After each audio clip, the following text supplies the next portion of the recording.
हाँ, तो हम लोग बात कर रहे थे यूपीपीसीएस पे, तो हमने 2 साल के पेपर कंप्लीट किए। सेकेंड पेपर पे आप देखेंगे कि यूपीपीसीएस का हमने 18, 19 जो क्वेश्चन पूछे गए हैं उसको टॉपिक में सेलेक्ट करके आपको बताए थे। अब हम स्टार्ट करेंगे 2020। तो 2020 में सेकेंड पेपर में कौन कौन से क्वेश्चन है जो टॉपिक के रूप में आपसे डिस्कस करेंगे, और ये भी देखेंगे कि किस तरीके से चीजें आप बन रही हैं, पूछी जा रही हैं, ट्रेंड एनालिसिस में हैं। इनको अगर आप किए रहेंगे तो आपको बेहतर आंसर लिखने में आसानी होगी। तो पहला टॉपिक आपसे पूछा गया है क्या?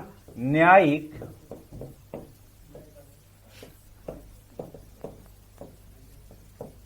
सक्रियता। ठीक, इस पे अलग से भी क्वेश्चन पूछा जा सकता है, लेकिन न्यायिक सक्रियता, सिर्फ न्यायिक सक्रियता पूछा जा सकता है। लेकिन इसके साथ एक टॉपिक आपसे जोड़ा गया है कि भारत में कार्यपालिका और न्यायपालिका के संबंधों पर इसका क्या प्रभाव है। तो आप देखेंगे न्यायिक सक्रियता के तहत पूछा गया टॉपिक है कि भारत में कार्यपालिका, आप भली बात परिचित होंगे इससे। तो भारत में आप कहेंगे क्या है? कार्यपालिका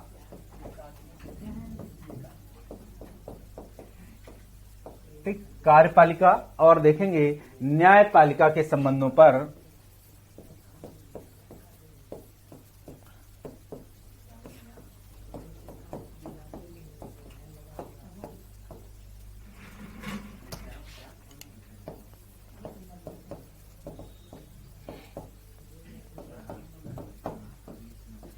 क्या पूछा गया है? प्रभाव।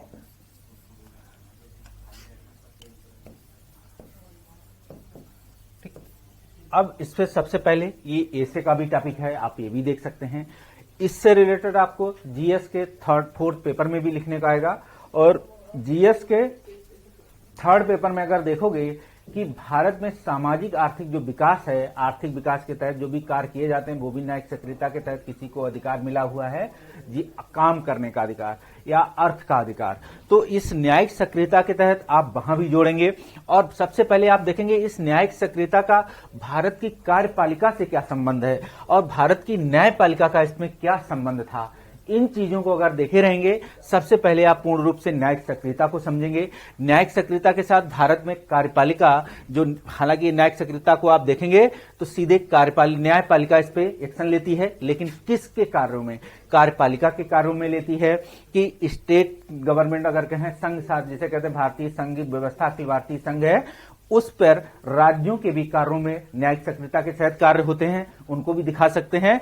इसके साथ साथ आप देखेंगे इस न्यायपालिका ने न्यायिक सक्रियता का कौन कौन से स्तंभ तैयार किए हैं, उसका क्या क्या एरिया है, आखिर कार्यपालिका का अपना स्वतंत्र अस्तित्व है। आप देखेंगे सेपरेशन ऑफ पावर, आर्टिकल 50 आप देखेंगे, इसके तहत कार्यपालिका न्यायपालिका अपने अपने कार्य क्षेत्रों में क्या है, स्वतंत्र हैं कार्य करने के लिए। फिर भी संसद के नियम या संविधान के नियमों के तहत, फिर भी न्यायिक सक्रियता के तहत न्यायपालिका कहां कहां हस्तक्षेप कर सकती है या उसने कौन कौन से ऐसे स्तंभ बनाकर तैयार किए हैं जिसके तहत जो है इस न्यायिक सक्रियता के तहत भारत में लगातार काम किए जा रहे हैं। तो इस टॉपिक को इस तरीके से अगर देखे रहेंगे तो आपको, और ये टॉपिक आपके एसे से रिलेटेड है, आप जब निबंध लिखेंगे वहां इसके साथ जीएस के 4th पेपर में तो इसका भरपूर योगदान है। तो इस चीज को देखेंगे। हमने बताया था कि इन चीजों को पढ़ने के लिए जब भारत की न्यायपालिका, जुडिशरी सिस्टम को भी पढ़ेंगे,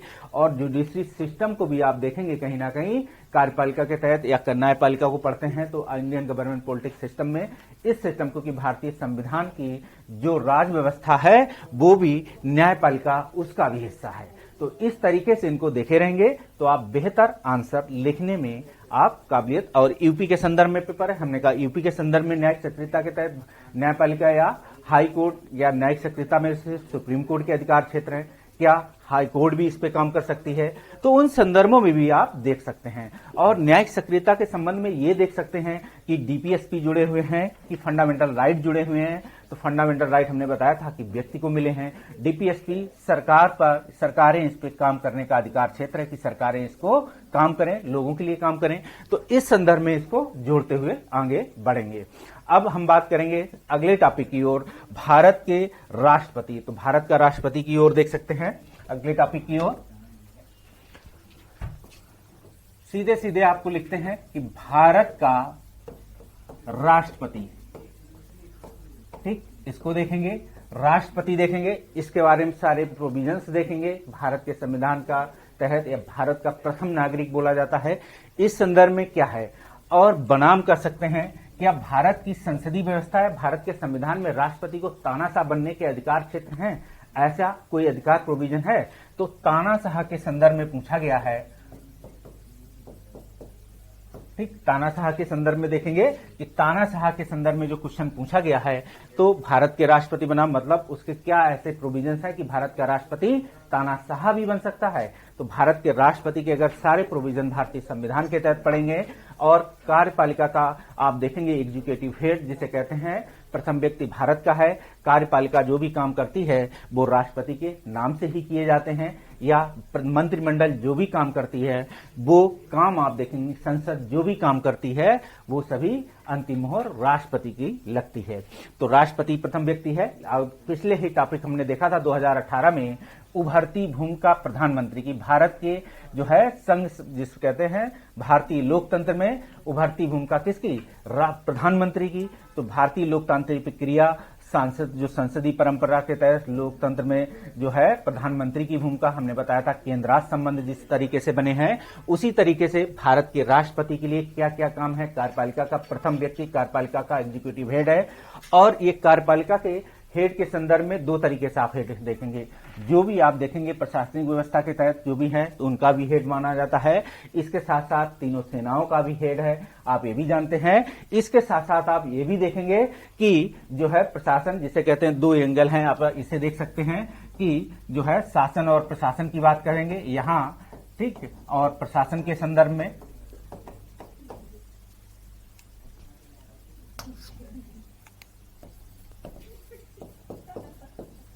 प्रशासन के संदर्भ में, और तीनों सेनाओं का हेड जिसे बोला जाता है, ठीक, तीनों सेनाओं का प्रमुख बोला जाता है। इस संदर्भ में आप देखेंगे कार्य, इसके साथ आप इसके वीटो पावर्स को देख सकते हैं, क्या क्या इसके अधिकार क्षेत्र हैं, कौन कौन से वीटो पावर प्राप्त है। और इस तुलना में आप यहां थोड़ी सी तुलना अमेरिकी राष्ट्रपति से दिखा दें, क्योंकि इस संदर्भ में जब चीजों को दिखाते चलेंगे तो कंपैरेटिव पॉलिटिक्स के तहत आप विश्व के संविधानों को भी पढ़े रहेंगे, क्वेश्चन ना भी पूछा गया है डायरेक्ट तब भी आप लिख के दिखाएंगे कि भारत के राष्ट्रपति तानाशाह है या नहीं है, तो इसकी तुलना आप दूसरे राष्ट्रपतियों से दिखाएंगे, चाहे वो कहां के, चाहे वो अमेरिका का राष्ट्रपति हो, चाहे फिर किसी अन्य देश का कोई अन्य राष्ट्रपति, जहां जहां का आप पढ़े रहे, चाहे फ्रांस की बात करें, फ्रांस के राष्ट्रपति को देख सकते हैं, अन्य क्षेत्रों की बात कर सकते हैं, क्योंकि विश्व के संविधानों में अमेरिका का भी संविधान पढ़ेंगे और फ्रांस का भी संविधान पढ़ेंगे। अन्य क्षेत्रों में अगर कोई और संविधान है तो वहां से भी आपको लगे कि यहां से जो है भारत के राष्ट्रपति की समानता है, क्योंकि अमेरिकी संविधान की जो राष्ट्रपति देखेंगे उपराष्ट्रपति की प्रक्रिया है उस संदर्भ में देख सकते हैं, और सारे प्रोविजंस को देख सकते हैं। तो कहीं ना कहीं क्या क्या चीजें अपनाई गई हैं वो चीजें आपको कंप्लीट करनी होंगी। अगले टॉपिक की ओर बढ़ते हैं। अगला टॉपिक है, आप देखेंगे इस संदर्भ में कि भारत में सहकारी संघवाद, ठीक है, अभी अभी सहकारी संघवाद को बढ़ावा देने के लिए आप देखेंगे कि एक मंत्रालय भी गठित किया गया है, केंद्र सरकार ने गठित किया है अपने यहाँ, और भारत में सहकारी संघवाद पहले से ही आपके संविधान में विद्यमान है, और राज्य सरकारों में आप देखेंगे सहकारी संघवाद के तहत बहुत पहले से ही आप देखेंगे मंत्रालय या उस पर काम किए जा रहे हैं। तो भारत में सहकारी संघवाद बढ़ावा देने में अंतर्राज्यीय परिषद की भूमिका, तो देख लीजिए अंतर्राज्यीय परिषद, तो यहां भारत में सहकारी संघवाद लिख सकते हैं। भारत में सहकारी संघवाद की चर्चा हम करेंगे, ठीक, और अगर हम यहां बनाम कर दें, ठीक, क्योंकि आपको इसको तो पता होना चाहिए। इसके साथ आप देखेंगे कि संघवाद बढ़ाने में जो अंतर्राज्यीय परिषद, तो अंतर्राज्यीय परिषद यहां लिख सकते हैं।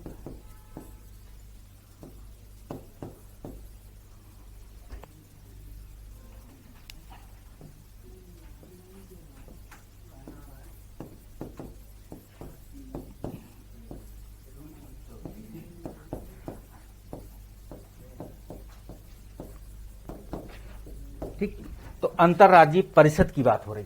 अब अंतरराज्यीय परिषद अलग से भी पूछी जा सकती है, लेकिन अंतरराज्यीय परिषद इस सहकारी संघवाद से क्यों जुड़ा हुआ है? तो भारत में पूछा गया है कि सहकारी संघवाद जो बढ़ावा दिया गया है, इसका बढ़ावा देने में जिसे बोला जाता है अंतरराज्यीय परिषद की भूमिका।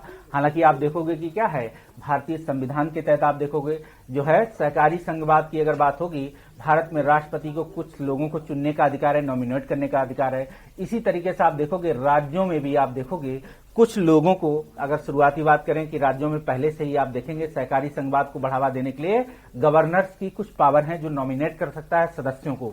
पहला पॉइंट। दूसरा, अंतरराज्यीय परिषद की अगर देखोगे तो भारतीय संविधान में अलग से भी व्यवस्था की गई है कि अंतरराज्यीय परिषदों का हेड कौन होता है, अंतरराज्यीय परिषद किस में भूमिका निभाती हैं, आखिर ये कोऑपरेटिव सिस्टम में क्या अंतरराज्यीय। तो पहले तो आपको भारत में सहकारी संघवाद को समझना है। अब तो इस पे दोबारा से क्वेश्चन बन सकता है फिर से, क्योंकि अभी हाल फिलहाल आप देखोगे या एक साल पहले ही इस पे क्वेश्चन पूछा भी गया है। तो भारत में आप देखो केंद्र स्तर पर जो है सहकारिता मंत्रालय गठित किया गया था। तो इसी संदर्भ में भी आप इसे लिख सकते हैं। इस संदर्भ में आप ये भी देखेंगे कि अंतरराज्यीय परिषद की जो भूमिका है वो इसमें क्या क्या भूमिका बढ़ा रही है। और आज भारत में जिसे कहते हैं सहकारी जो संघवाद है, संघवाद का जो सिद्धांत है अखिल भारतीय संघ या संघवाद, तो इसमें अब किस तरीके से जो है कोऑपरेटिव सिस्टम जिसे कहते हैं या सहकारी संघवाद का बढ़ावा दिया जा रहा है, क्योंकि केंद्र भी इसकी भूमिका में आ चुकी है। पहले केंद्र इसके लिए नियम कानून बनाती थी, लेकिन केंद्र ने अपने लिए भी बनाया एक सहकारिता मंत्रालय और संघवाद को बढ़ावा देने के उद्देश्य से। अब अंतरराज्यीय परिषद अलग से प्रावधान है। अंतरराज्यीय परिषदों के साथ साथ आप ये भी देखेंगे कि अंतरराज्यीय परिषदों के तहत राज्यों में पहले से ही सहकारिता को बढ़ावा दिया जाता है।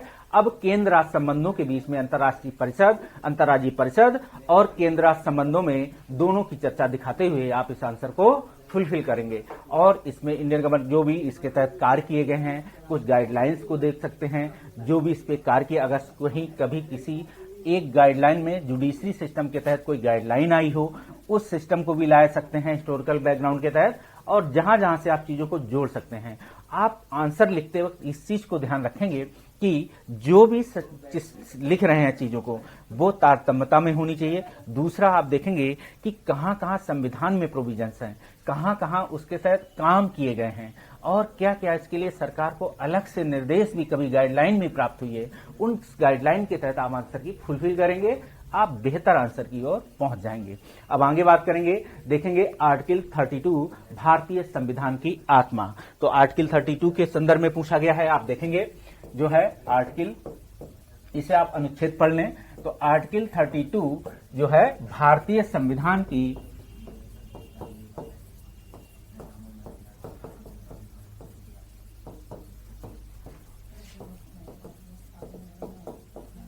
भारतीय संविधान की आत्मा। अब आर्टिकल 32 भारतीय संविधान की आत्मा कैसे है, आप इसे देखेंगे। भारतीय संविधान की आत्मा क्यों कहा जाता है, आखिर इस आर्टिकल 32 के तहत किसको पावर्स हैं कि इसे कौन, इसके तहत क्या न्यायिक सक्रियता इसके तहत आ सकती है, क्या भारत के मूल अधिकारों के लिए बना हुआ है, आप भली भांति जानते हैं। ठीक है, इन चीजों को देखेंगे। इसके साथ साथ भारतीय संविधान की जो आत्मा है इस पे अगर हम चर्चा करते हुए कार्य करेंगे तो देखेंगे कि क्या क्या प्रोविजंस हैं, क्या क्या कार्य किए हैं और इस आर्टिकल से तहत जुडिशरी सिस्टम ने क्या क्या कार्य किए हैं, कौन कौन सी रिट दायर की जा सकती हैं या कौन कौन सी रिट है उनके पास। इन रिटों को देखेंगे, फिर इन रिटों के माध्यम से कोई कार्य किए गए हैं, कोई गाइडलाइन सुप्रीम कोर्ट की देखेंगे, क्योंकि इसके तहत तो सुप्रीम कोर्ट का अधिकार है। ठीक है, लेकिन आप देखेंगे क्योंकि ये प्राथमिकता के तहत है, प्राथमिक अधिकार के तहत आप देख सकते हैं इस, और आर्टिकल 226 भी है, वो हाई कोर्ट को दिए गए अधिकार क्षेत्र के तहत आते हैं। इन चीजों को देखेंगे। तो इन्हीं सब चीजों की चर्चा करते हुए, क्योंकि ये ट्रेडिशनल पार्ट है, इसके तहत जो रिट निकलती हैं उन रिट्स पर आपको चर्चा करते हुए सुप्रीम कोर्ट ने अपने अधिकार क्षेत्रों पर कैसे कार्य किया है, किसने इसे संविधान की आत्मा बोला है, क्यों बोला है, इसके पीछे रीजंस क्या है, वो क्यों बोला है, किसने बोला है, तो प्री का क्वेश्चन है, इसके पीछे का रीजंस क्या था, उन्होंने क्यों बोला है, इस चीज को आप दिखाएंगे इस आत्मा को कि ये क्यों आत्मा है। और इस पे सुप्रीम कोर्ट ने इस आत्मा को, जिसे कहते हैं सुप्रीम जो है संविधान की आत्मा को कैसे जीवित रखा, क्या क्या कार्य किए हैं, किन किन स्तंभों के तहत कार्य किए हैं। ठीक है, सिर्फ रिट ही नहीं चर्चा करेंगे, रिट के साथ साथ सुप्रीम कोर्ट ने कोई और अधिकार क्षेत्रों में काम किए हो इन रिटों के माध्यम से, वो भी आप इसमें दिखा देंगे। इसके तहत अब आगे बढ़ते हैं। और इसी संदर्भ में ये ऐसा नहीं कि भारतीय संविधान की आत्मा है तो सिर्फ केंद्र स्तर पर है, आप राज्यों के भी संदर्भ में देख सकते हैं। राज्यों को भी सुप्रीम कोर्ट गाइडलाइन देती रहती है, वहां भी आप उनको देखें। तो यूपी के संदर्भ में कोई ऐसा कार्य हो जहां इस आत्मा को जीवित रखने के लिए क्या किया गया है, लोगों के प्राथमिक फंडामेंटल राइट्स पे या गवर्नमेंट सिस्टम के साथ जो अधिकार क्षेत्र है उन संदर्भ में देखेंगे। आगे देखेंगे इस संदर्भ में यूपी में ग्रामीण विकास बनाम एनजीओ। तो अब देखिए ग्रामीण विकास बनाम एनजीओ आ गया। दूसरा क्वेश्चन है उत्तर प्रदेश स्पेशल का क्वेश्चन है, हम यूपी लिख रहे हैं इसे। तो उत्तर प्रदेश में आप देखेंगे यूपी में ग्रामीण विकास, ठीक, ग्रामीण विकास की चर्चा करेंगे। और ये भी देखेंगे ग्रामीण विकास बनाम एनजीओ की चर्चा होगी, तो एनजीओ की चर्चा करेंगे। ये भी देखेंगे कि एनजीओ क्या है, एनजीओ की चर्चा होगी। अब ये ग्रामीण विकास यूपी में, पहले तो ये देखेंगे ग्रामीण विकास क्या है, ग्रामीण या भारत की सामाजिक संरचना के बाद डेमोग्राफिक संरचना देखेंगे, किस तरीके से विकास किया गया है, क्या इसकी संरचना है, कैसे इसका मुख्य उद्देश्य क्या है। हमने कहा इसका अगर थोड़ा सा आपको यहाँ ज्योग्राफी की भी नॉलेज होगी वो भी इसे दिखाएंगे। इसके साथ साथ ये भी दिखाएंगे कि उत्तर प्रदेश के इस विकास में उत्तर प्रदेश ने क्या काम किए हैं, और इस उत्तर प्रदेश के विकास के लिए भारत सरकार ने भी कुछ काम किए हैं, तो उस पर भी देखेंगे। इसके साथ साथ साफ क्वेश्चन पूछा गया एनजीओ, तो एनजीओ की क्या भूमिका है, मतलब कि ये दिखाएंगे कि एनजीओ जो स्वयं सहायता समूह है आप देखेंगे उसके तहत क्या क्या कार्य इस ग्रामीण विकास में किए गए। अब एनजीओ कहां कहां, उसके क्या क्या अधिकार क्षेत्र हैं, किस किस पे काम कर सकता है, ठीक है। एनजीओ का जो भी एनजीओ बनते हैं, अलग अलग क्षेत्रों के एनजीओ बनते हैं आप देखेंगे, और बहुत सारे काम करते हैं। तो इस ग्रामीण विकास से क्षेत्र से जुड़े हुए कुछ एनजीओ आप यूपी में या इनके स्वयं सहायता समूह जो कार्य कर रहे हैं, चाहे वो महिला पुरुष हो, चाहे वो स्त्री के संदर्भ में हो, चाहे स्त्री पुरुष दोनों हो, चाहे सिर्फ पुरुष हो, आप उन चीजों को यहाँ बेहतर तरीके से दिखा सकते हैं। और अगर आप कुरुक्षेत्र पढ़े रहेंगे तो आप इसे बेहतर तरीके से दिखाएंगे क्योंकि कुरुक्षेत्र से है। और इस क्वेश्चन को ग्रामीण विकास को आप लेके आएंगे जीएस के 3rd पेपर में, जीएस के 4th पेपर में, जो जीएस के 1st पेपर में जाएंगे तो इंडियन सोसाइटी और उसके साथ सोशल इशू के जो मुद्दा है वहां भी ये क्वेश्चन आपसे पूछा गया। आप देखेंगे एनजीओ ग्रामीण विकास हमने 1st पेपर में भी चर्चा की थी, अब हम इसे 2nd पेपर में भी देख रहे हैं। अभी हम जब 3rd पेपर की चर्चा करेंगे तब इन चीजों को फिर से आपको चर्चा दिखाई पड़ेगी, इस संदर्भ में देख सकते हैं। अब हम बात करें इस संदर्भ में यूपी के बाद अगले क्वेश्चन की ओर बढ़ते हैं। तो अगला क्वेश्चन अगर होगा, भारत में सरकारी नीतियों की चर्चा हो रही है, तो सरकारी नीतियां बनाम सूचना और संचार प्रौद्योगिकी की भूमिका। तो सरकारी नीतियों की चर्चा है, या सरकारी नीतियां कह सकते हैं, सरकारी योजनाएं कह सकते हैं। तो सरकारी नीतियों में आप देखेंगे बहुत सारी गाइडलाइन के तहत हैं, नीतियां हैं, सरकार के कुछ प्लान्स हैं और सारे अधिनियम, नियम, अधिनियम। तो नीतियों में नियम, अधिनियम सभी चीज आएंगी, याद रखना। तो सरकारी नीतियों की चर्चा हो रही है यहाँ पे।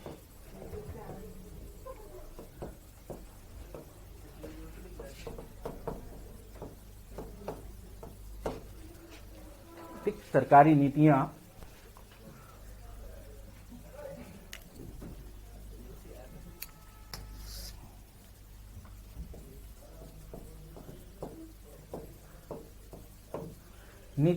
बनाम कहेंगे क्या चीज कि सूचना प्रौद्योगिकी, सूचना संचार, ठीक है, यहां बनाम कर सकते हैं कि सूचना संचार और सूचना प्रौद्योगिकी।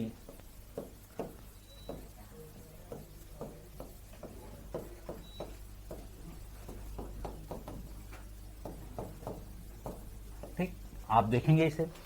अब इस सूचना प्रौद्योगिकी की अगर बात करेंगे और सरकारी नीतियों की चर्चा है। अब सरकारी नीतियां चाहे संसदीय अधिनियम से हो, चाहे उत्तर प्रदेश की संसदीय व्यवस्था में राज्य स्तर से काम हो।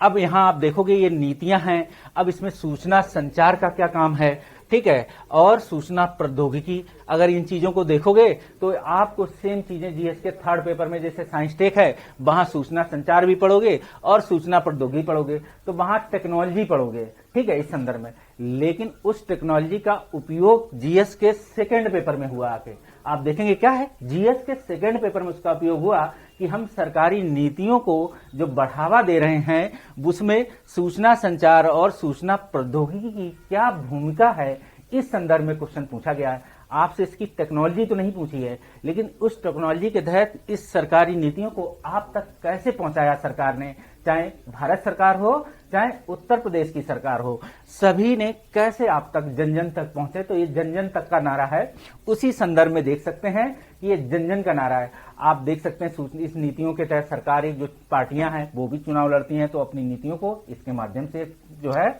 जनता तक पहुंचाती हैं।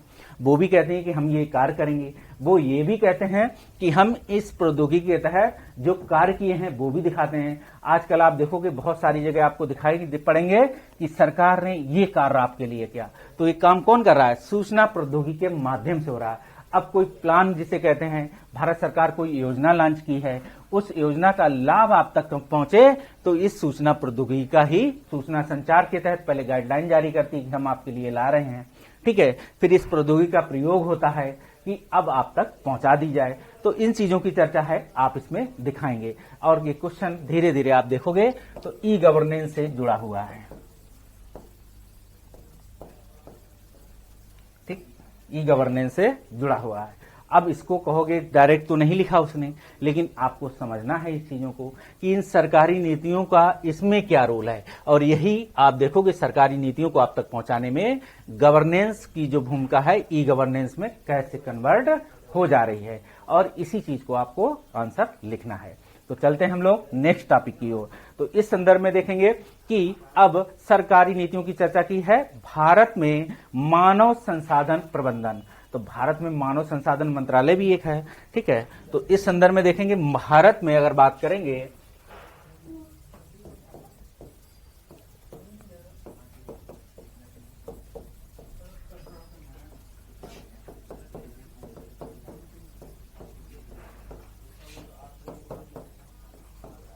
मानव संसाधन प्रबंधन, और बात होगी भारत में क्या कि मानव संसाधन प्रबंधन से संबंधित विभिन्न पहलू कौन से हैं।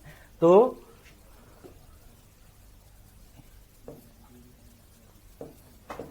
लिख देते हैं पूरा,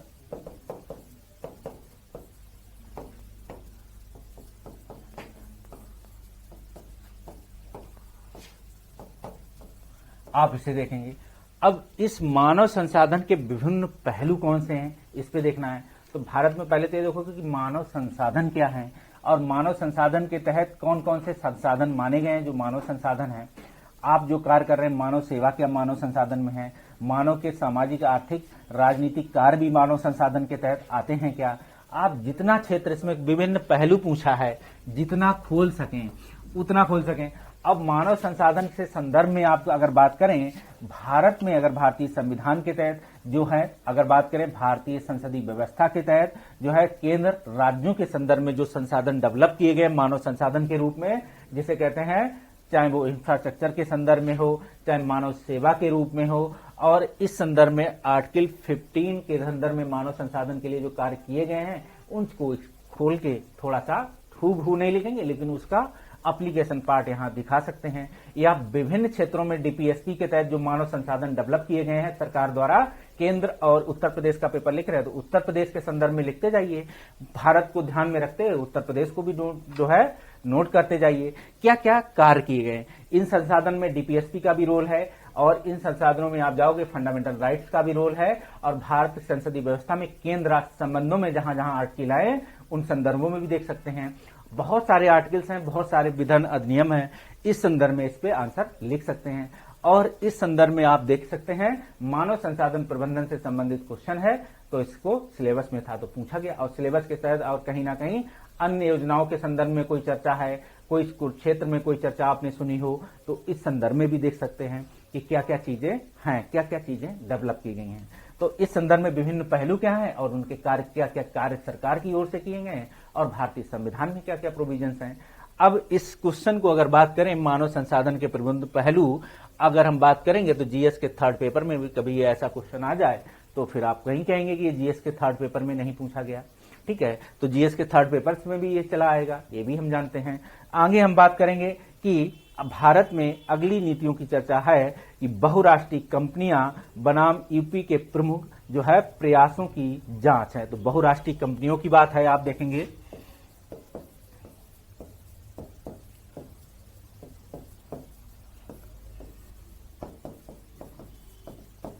ठीक, बहुराष्ट्रीय कंपनियां और क्या है कि बनाम जो है यूपी के प्रमुख प्रयास,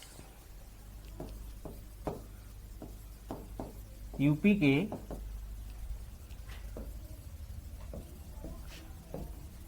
प्रमुख प्रयास आप देखेंगे। और इस संदर्भ में पूछा गया कि प्रयासों की जो है आप जांच कीजिए, आपको जांचने का अधिकार दिया गया है।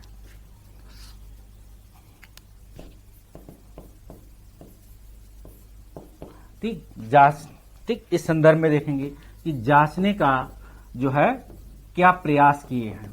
इस संदर्भ में आपकी भूमिका की बात होगी कि इन प्रयासों में अगर बात होगी कि जो है क्या जांचने का प्रयास है, अगर बात करें यहीं तक छोड़ देते हैं इसे,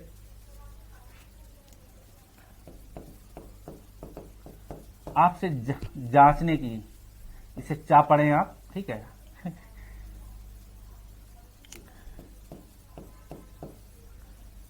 जांच, ठीक, तो प्रमुख प्रयासों की जांच करना है आपको। तो पहले तो जांच तो आप तब करेंगे जब बहुराष्ट्रीय कंपनियों को भारत के अन्य क्षेत्रों में बात करें, चाहे उत्तर प्रदेश के संदर्भ में पूछा है, तो पहले तो आप देखेंगे भारत में कौन सी पॉलिसी है, ये भी जानेंगे। बहुराष्ट्रीय कंपनियों को अधिकार कैसे मिला है, एलपीजी की व्यवस्था आपने सुनी थी, इसके तहत फिर उदारीकरण की व्यवस्था आई थी, ठीक है, लिबरलाइजेशन और प्राइवेटाइजेशन की बात है, इन चीजों की बात आई थी। इसके बाद बहुराष्ट्रीय कंपनियां आई। अब बहुराष्ट्रीय कंपनियां किस किस तहत आएंगी, या तो एफडीआई के तहत आएंगी या एफआईआई के तहत आएंगी। तो एफडीआई एफआईआई चर्चा पड़ेंगे। इस संदर्भ में यूपी ने क्या क्या कार्य किए अपने उत्तर प्रदेश में जो है एफडीआई को या एफआईआई को आकर्षित करने के लिए, या क्या क्या अधिकार कंपनियों को क्या क्या छूट दिए गए हैं। सेज अधिनियम आया था, उस सेज अधिनियम के तहत भारत में उत्तर प्रदेश सरकार ने क्या क्या प्रयास किए। अन्य अधिनियमों की अगर बात करेंगे कि बहुराष्ट्रीय कंपनियों की प्रमुख प्रयासों में अगर आप चाहेंगे कि इसके तहत सरकार ने और कौन कौन सी नीतियां चलाई हैं, कौन कौन से प्रयास किए हैं इन बहुराष्ट्रीय कंपनियों को आकर्षित करने के लिए, इस संदर्भ में इसको देख सकते हैं। और हाल फिलहाल अभी एक कृषि नीति आई थी, वो भी इन बहुराष्ट्रीय कंपनियों के संदर्भ में भी जुड़ी थी, जिससे अभी भारत सरकार ने क्या किया है, पूर्ण रूप से उस अधिनियम को वापस कर लिया है। तो उस संदर्भ में भी देखेंगे। और यूपी ने भी इस संदर्भ में क्या क्या कार्य किए हैं, और यूपी के संदर्भ में अलग से कोई कार्य है, केंद्र सरकार ने अलग से यहाँ कोई प्रोविजंस किए हों या अलग यूपी के संदर्भ में। तो यूपी का आपको होल एरिया दिखाना है इन जांच के संदर्भ में, जहां जहां भारत सरकार के द्वारा लिए गए नियम अधिनियम बनाए गए हैं, उन अधिनियमों के तहत केंद्र सरकार ने यहाँ क्या क्या कार्य किए। तो यूपी के क्षेत्र को ध्यान रखना है और वहां कार्य दिखा देना है।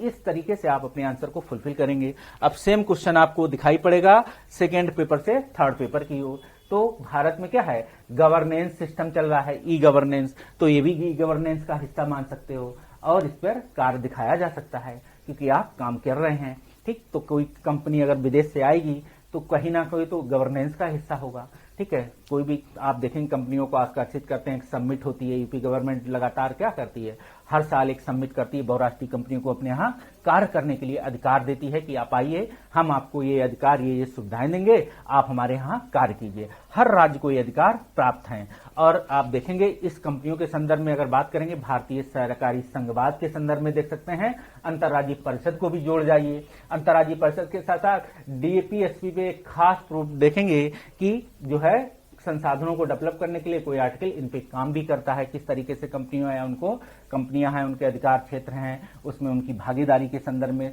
सरकार कहां कहां क्या क्या दिखा सकते हैं आप उन चीजों को। और यूपी आप ध्यान में रखेंगे कि यूपी के खास पॉइंट ऑफ व्यू से क्वेश्चन आपसे पूछा गया है। आगे देखेंगे इस संदर्भ में अगर बात करेंगे सहकारी संघवाद की बात, अब देखेंगे भारत में विभिन्न संसाधन के बाद बहुराष्ट्रीय कंपनियों के विकास की बात हो चुकी है। अब देखेंगे कि कोविड-19 के पश्चात महामारी के दौरान राज्य व्यवस्था को बढ़ावा देने वाले कारक। तो आप देखेंगे महामारी के दौरान जो है क्वेश्चन कोविड-19 के संदर्भ में है, याद रखना, ओवरऑल महामारी लिखा है, तो महामारी के दौरान, ठीक, महामारी के दौरान क्या किए जा रहे हैं, महामारी के दौरान राज्य अर्थव्यवस्था को बढ़ावा देने वाले कारक। राज्य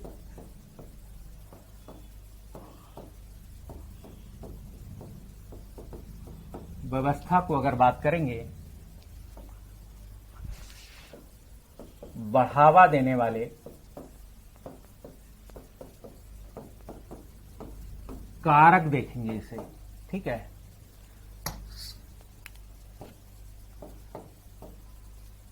ठीक, कारक देख लिए।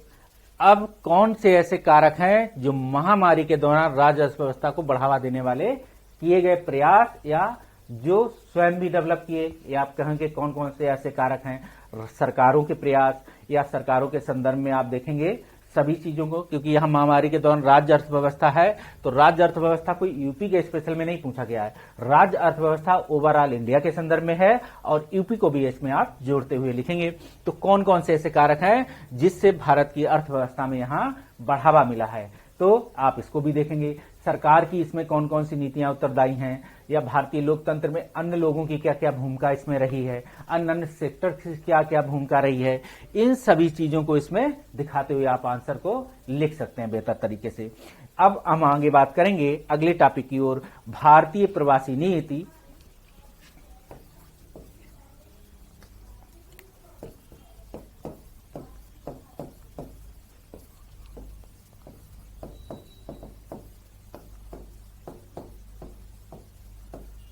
भारतीय प्रवासी नीति के संदर्भ में बनाम भारतीय डायस्पोरा की चुनौतियां।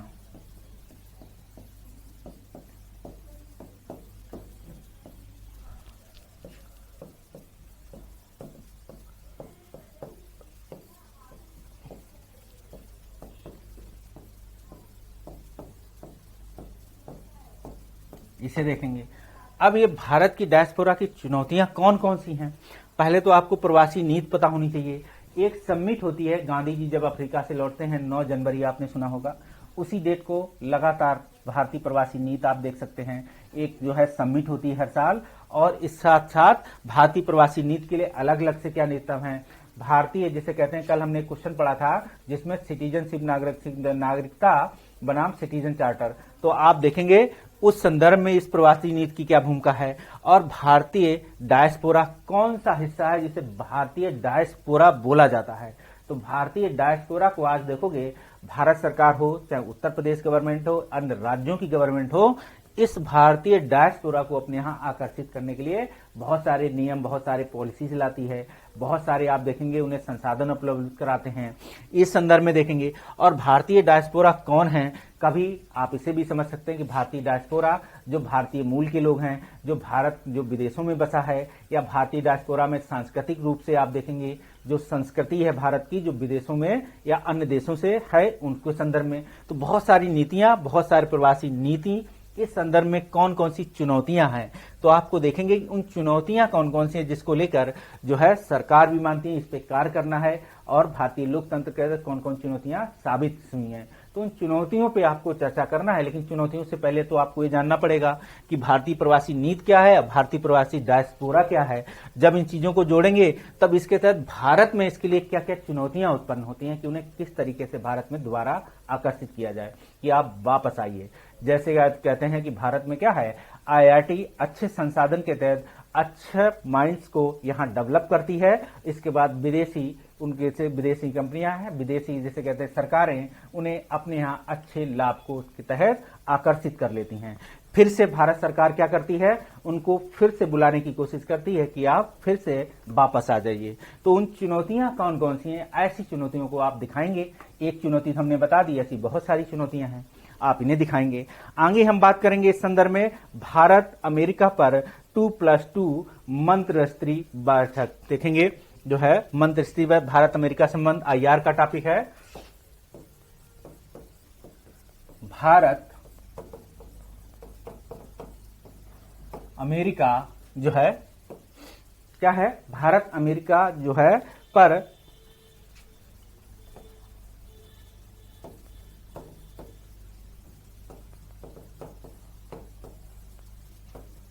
संबंध पर कौन सा 2+2 एक मंत्रिस्तरीय बैठक होती है, 2+2 का संवाद कह सकते हैं। तो 2+2 मंत्री इस जो मंत्रिमंडली कौन सा है, मंत्री स्त्री, जो मंत्री जो इसके तहत क्या होता है 2+2 कोई मंत्रिमंडल, जैसे भारत में जो मंत्रिमंडल है तो उस मंत्री स्त्री संवाद है। तो वही संवाद आपसे पूछा गया है कि मंत्री स्त्री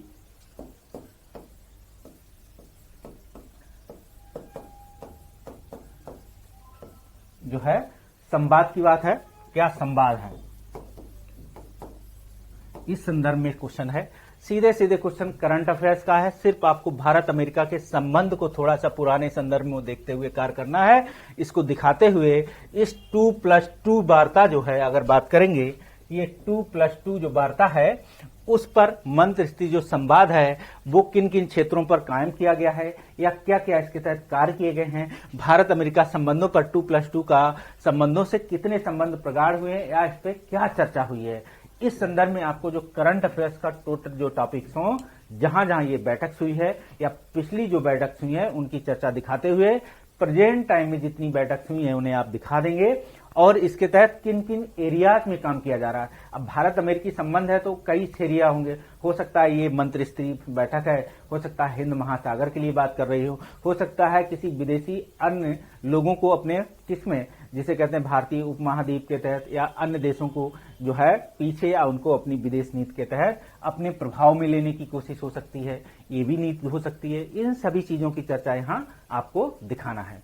अब आगे बात करेंगे इस संदर्भ में कि जनहित पर हर मामला जनहित याचिका का विषय नहीं है। एक लाइन आपसे पूछी जा रही है, पहले तो जनहित जानेंगे कि जनहित एक विषय है क्या लोक सेवा के तहत। अब लोक सेवा आयोग नहीं पूछ रहे, लोक सेवा बोला है, तो जनहित का विषय है, तो जनहित का हर मामला जनहित याचिका का विषय नहीं है। और ये लाइन किस तरफ जा रही है, एक तरफ आप सुप्रीम कोर्ट को देख सकते हैं, एक तरफ कार्यपालिका को भी देख सकते हैं, क्योंकि कार्यपालिका वर्किंग हेड कहते हैं जो है जनता से चुनी हुई प्रतिनिधि सरकार बनती है। तो इस संदर्भ में बात होगी तो पूछा गया है जनहित का हर मामला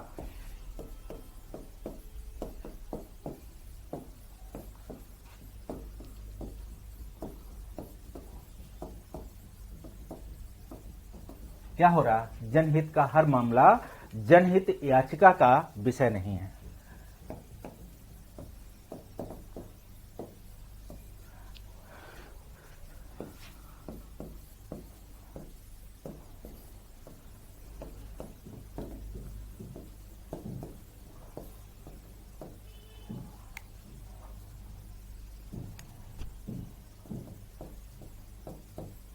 नहीं है, ठीक, आपसे पूछा जा रहा है।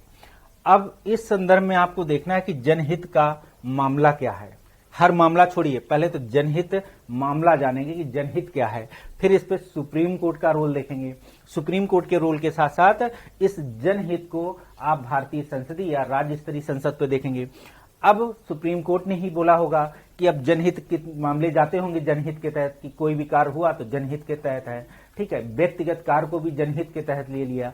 तो वहां ये कोटेशन आती है कि कोई भी याचिका जब खारिज होती है तो ये बोला जाता है कि ये मामला आप दिखाते होंगे किसी भी कोर्ट में कोई भी मामला पेश करते हुए ये जनहित का मामला है। तो सुप्रीम कोर्ट यहां कह सकती है कि जनहित का हर मामला तो जनहित नहीं हो सकती, याचिका का विषय नहीं है, ठीक है। या इस संदर्भ में कार्यपालिका के संदर्भ में भी देख सकते हैं कि कार्यपालिका इस संदर्भ में कह सकती है कि अब जनहित का हर मामला जो है उस पर विषय नहीं है, क्या नाम, जनहित याचिका का विषय नहीं है। अगर हर मामला जनहित याचिका का विषय होगा तो हम फिर कार्य किस पे करेंगे या हम कार्य अधिकारों का हनन कैसे होगा। तो कुल मिला के यहाँ सुप्रीम कोर्ट जिसे कहते हैं न्यायपालिका और कार्यपालिका के विषयों को जो तहत भारतीय संविधान के तहत जो शक्ति पृथक्करण अधिनियम वो आर्टिकल के तहत आर्टिकल 50 की बात हो रही है, उसके सबके अपने अधिकार क्षेत्र हैं। उन अधिकारों के तहत कार्य करने का अधिकार प्राप्त है भारतीय संसद के तहत और इसी संसदीय व्यवस्था के तहत आप देखेंगे भारतीय संविधान के तहत जनहित पर कार्य करने की सुनवाई सुप्रीम कोर्ट के पास है। लेकिन क्या हर मामले पर सुनवाई करने का अधिकार है? तो यही सेपरेशन ऑफ पावर को दिखाते हुए कि कौन ऐसे मामले हैं जो जनहित से जुड़ सकते हैं। तो जनहित मामला क्या है, फिर जनहित मामला को आप न्यायिक सक्रियता के तहत दिखा सकते हैं। अगर जनहित मामला है, कोई जनहित मामला होगा तो वो न्यायिक सक्रियता के तहत भी होगा। हाँ, ये सही है मामला अगर किसी व्यक्ति के अधिकारों का हनन हो रहा है, अगर वो व्यक्ति न्याय जो है उस पर न्याय लेने में सक्षम नहीं है तो उसकी तरफ से कौन व्यक्ति, कोई व्यक्ति, दूसरा व्यक्ति सुप्रीम कोर्ट में या PIL जिसे कहते हैं पोस्ट कार्ड सिस्टम आया था एक समय, तो वो आज भी चालू है। तो उसी पोस्ट कार्ड के तहत इस पे जो है जनहित याचिका दायर होती है और जनहित याचिका तहत फिर सुप्रीम कोर्ट को कहता है कि, कहती है या हाई कोर्ट भी कह सकती है कि अब हर मामला तो जनहित याचिका के तहत सुनवाई नहीं हो सकती है, ठीक है, तो ये भी एक मामला हो सकता है। तो बहुत सारे एंगल्स के साथ आप दिखाएंगे और कार्यपालिका और सुप्रीम कोर्ट जैसे न्यायपालिका के संबंधों पर ये चर्चा दिखा सकते हैं। किसके? भारतीय लोकतंत्र के तहत जो जनहित याचिकाएं हैं वो कौन सी जनहित याचिकाएं जनहित में आती हैं, जनहित में नहीं आती हैं, तो उन अधिकार के एरिया कौन कौन से हैं, ये चीजें आपको पता होनी चाहिए। अब आगे बात करेंगे इस संदर्भ में। अगला टॉपिक है एक संस्थान के रूप में चुनाव आयोग को किन समस्याओं का सामना। तो आप देखेंगे एक संस्थान के संदर्भ में पूछा गया है क्वेश्चन आपके पास।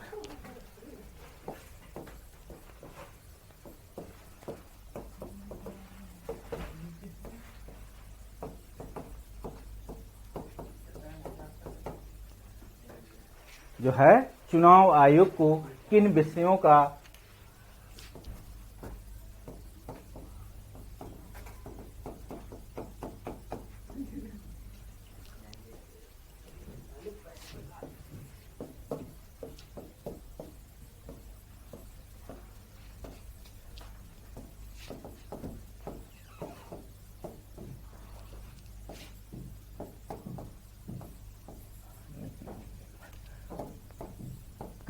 सामना करना पड़ रहा है, ठीक है, आप इसे देखेंगे किन किन समस्याओं का सामना करना पड़ रहा है। तो इन चुनाव आयोग को पहले जानेंगे एक संस्थान के रूप में, मतलब एक संस्था, एक इंस्टीट्यूट के रूप में मानते हैं हम। चुनाव आयोग को क्या है, एक अलग से टॉपिक या एक उसको एक विभाग के रूप में जानते हैं या इंस्टीट्यूट के रूप में जानते हैं या संस्थान के रूप में जानते हैं। आप लक्ष्मीकांत पढ़ते होंगे तब भी आपको ये टॉपिक चुनाव आयोग दिखाई पड़ता होगा या अनेक संदर्भ में, लेकिन ये संवैधानिक संस्था है। ये भारतीय संविधान के आर्टिकल 324 आप पढ़ेंगे, वहां इसके प्रोविजंस हैं, क्या क्या प्रोविजंस दिए गए हैं, क्या क्या अधिकार क्षेत्र हैं, उन अधिकार क्षेत्रों पर जो है क्या क्या कार्य करने का अधिकार है, पहला तो ये है। फिर इसके साथ क्या क्या सरकार जब चुनाव के समय जो चुनाव कराती है उसके लिए, या चुनाव के बाद जब खाली होता चुनाव आयोग, उस समय चुनाव आयोग के लिए जो संसाधन हैं उन पे कार्य करना है। चुनाव जो है नई मतगणना के संदर्भ में लोगों को जोड़ना, इस संदर्भ में समस्या है। इस संदर्भ में चुनाव कराते समय इसको किन किन समस्याओं का सामना करना पड़ता है। राज्य के संदर्भ में देख सकते हैं, केंद्र के संदर्भ में तो जो एक संस्था चुनाव आयोग बनी हुई है तो वो संस्था राज्य और केंद्रों के चुनाव और राष्ट्रपति के चुनाव कराती है, उपराष्ट्रपति के चुनाव आयोजित, इनमें क्या क्या सामना करना पड़ रहा है, ठीक है। पंचायती राज के लिए राज्य स्तरीय संस्था एक अलग अलग प्रावधान है, वो चुनाव आयोग अलग से प्रोविजंस है। वहां इस चुनाव आयोग संस्थान काम नहीं करता है, वहां पंचायती राज के तहत जो अधिनियम बना है तो राज्य स्तरीय चुनाव आयोग वहां उस पर काम करते हैं, या इसको देखेंगे। तो यहां हम एक संस्थान के रूप में देख रहे हैं। भारत के संविधान में जो चर्चा चुनाव आयोग की गई है, तो उस चुनाव आयोग के संदर्भ में जो प्रोविजंस दिए गए हैं और उन प्रोविजंस के तहत फिर उन्हें क्या क्या संभावनाएं या क्या क्या उनको अधिकार क्षेत्र में मिले हुए हैं, क्या क्या उनको समस्याएं आती हैं चुनाव के बाद, चुनाव के समय, तो उन समस्याओं का यहाँ वर्णन बेहतर तरीके से आप कर सकते हैं। आगे हम बात करेंगे इस संदर्भ में एक चीज और लाइन है, उन समस्याओं को दिखाते हुए आप दिखा सकते हैं कि केंद्र स्तर पर कभी कोई चुनाव आयोग हुआ है तो कभी कोई चुनाव आयोग के संदर्भ में प्रमुख चुनाव आयोग जो रहे हैं सदस्य, जो उसके प्रमुख जैसे कहते हैं, तो उन्होंने क्या क्या कार्य किए उनको दिखाते हुए फिर क्या क्या समस्याएं उत्पन्न होती हैं उनको भी दिखाएंगे। तो इस संदर्भ में इसे दिखाते और कहां कहां कोई ऐसे चुनाव हुए जहां चुनाव आयोग के संदर्भ में चुनाव आयोग को समस्याओं का सामना करना पड़ा, इस संदर्भ में दिखा सकते हैं। अब चुनाव आयोग की समस्या का लेटेस्ट मुद्दे की बात करोगे तो आज चुनाव आयोग जब चुनाव कराता है तो एक वोटिंग मशीन है, तो उस वोटिंग मशीन को लेकर बहुत सारी पार्टियां रूलिंग पार्टियों के रूप में आरोप लगाती हैं कि ये चुनावी समस्या का क्या है, गलत प्रावधान है, बटन दबाते हैं कहीं और वोट कहीं और पड़ता है। ये चुनाव आयोग पर एक प्रश्न नया मुद्दा है या समसामयिक विषय का मुद्दा है, वो भी देखेंगे। या चुनाव के समय बहुत सारी मामलियां, गड़बड़ियां, धांधलियां होती हैं, उस पर भी चुनाव आयोग को समस्याओं का सामना करना पड़ता है, ठीक है। इस पे बहुत सारे मामले कोर्ट तक पहुंचते हैं, वो भी हम जानते हैं। तो इस संदर्भ में भारतीय संविधान में जो है ऐसी समस्याएं जब उत्पन्न होती हैं तब इसमें कौन किसकी सहायता लेता है, ठीक है, वो भी आप इसे दिखा सकते हैं। तो इस संदर्भ में इसे दिखाते हुए आप आगे बढ़ेंगे। अब हम आगे की अगर बात करें जनहित याचिका के बाद, एक संस्थान के बाद वित्त आयोग के कार्य, तो दूसरा संस्थान पूछ लिया है। तो वित्त आयोग के कार्य बनाम राजकोषीय संघवाद। तो राजकोषीय संघवाद, अभी हमने सहकारी संघवाद पढ़ा, अब राजकोषीय संघवाद क्या है तो ये भी जानना होगा। राजकोषीय तो आप जानते होंगे, लेकिन राजकोषीय संघवाद क्या है इसको भी समझना है। संघ जो भी कार्य आप देखते हैं राजकोषीय है और संघवाद जुड़ा है, तो संघवाद जुड़ा है तो जाहिर सी बात है केंद्र से राज्यों की ओर जो राजकोष के संदर्भ में है वो भी देख सकते हैं, या किसी केंद्र स्तर पर राजकोषीय संघवाद, जो राज्य स्तर पर राजकोषीय संघवाद है, कोऑपरेटिव सिस्टम जिसे कहते हैं, सहकारी संघवाद तो राजकोषीय संघवाद, या राजकोषीय संघवाद के तहत जो प्रोविजंस हैं वो भी दिखा सकते हैं। तो जो व्यवस्था केंद्र में की गई वो राज्य में भी की गई है, लेकिन इस पे बेसिकली क्वेश्चन आपसे पूछा गया है राजकोषीय संघवाद। तो भारतीय अर्थव्यवस्था के तहत जो पॉलिटिकल सिस्टम जिसे कहते हैं, भारतीय संसद के तहत जो कार्य किए जा रहे हैं उस पर आपको ज्यादा ध्यान देना है। अभी लेटेस्ट अधिनियम जो बने हों, जैसे जीएसटी का मुद्दा है, चाहे कोई अन्य मुद्दा हो, वहां इस चीज को दिखाएंगे। तो इसको लिख देते हैं कि ये वित्त आयोग के कार्य पूछा गया है। तो वित्त आयोग तो आपको समझे ना आना चाहिए, वित्त आयोग बना हुआ है। तो वित्त आयोग, ठीक है, वित्त आयोग आर्टिकल 280 है, तो उस संदर्भ में वित्त आयोग के कार्य पूछा गया है। ठीक है, पहले तो कार्य पूछा है तो आपको कार्य पता होना चाहिए कि इसके क्या कार्य हैं, क्या कैसे प्रक्रिया है, ठीक है, किस प्रक्रिया के तहत कार्य करता है, किसको संतुष्टि देता है वित्त आयोग। ठीक है, इस संदर्भ में अब यहाँ राजकोषीय संघवाद में उभरी जो भूमिका है, तो देखेंगे कार्य जो बनाम कर सकते हैं, क्या करेंगे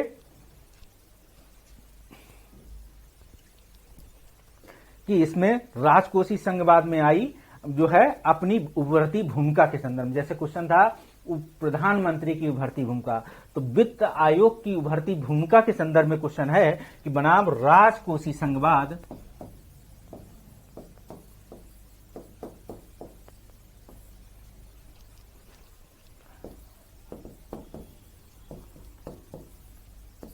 ठीक, राजकोषीय संघवाद की अगर चर्चा करेंगे में किसकी, वित्त आयोग की उभरती भूमिका, अपनी उभरती भूमिका कह सकते हैं।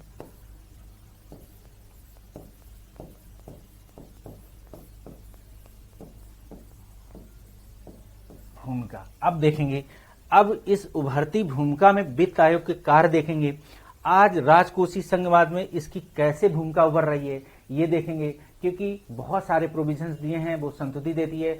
कुछ आप देखेंगे वित्त आयोग के तहत, कुछ तो राज्य केंद्र सरकार को क्या है अपने राजकोषीय संघवाद के तहत या राजकोष को जो केंद्रों को या राज्य स्तर पर जो ट्रांसफर करना होता है, कुछ अन्य राज्यों को आप देखेंगे इसकी उभरती भूमिका के संदर्भ में वित्त आयोग को देखो किसी स्पेशल राज्य को दर्जा दिया गया है, या कोई अन्य प्रोविजंस किसी राज्य के लिए संतुष्टि राष्ट्रपति किसको, राष्ट्रपति को दे सकता है, राष्ट्रपति संसद पटल पे रखवाएगा, वो तो प्रोविजंस हैं ऐसे।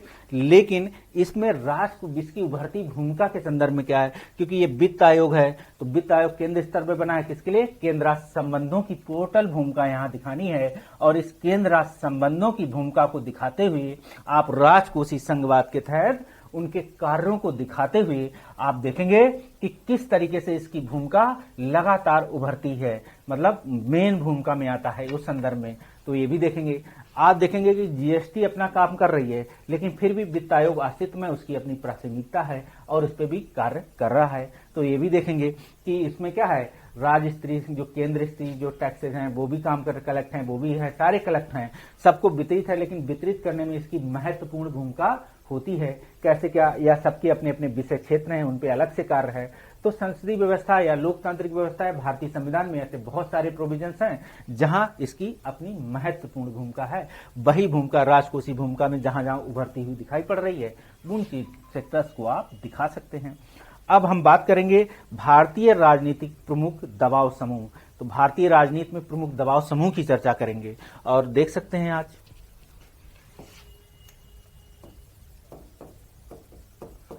भारतीय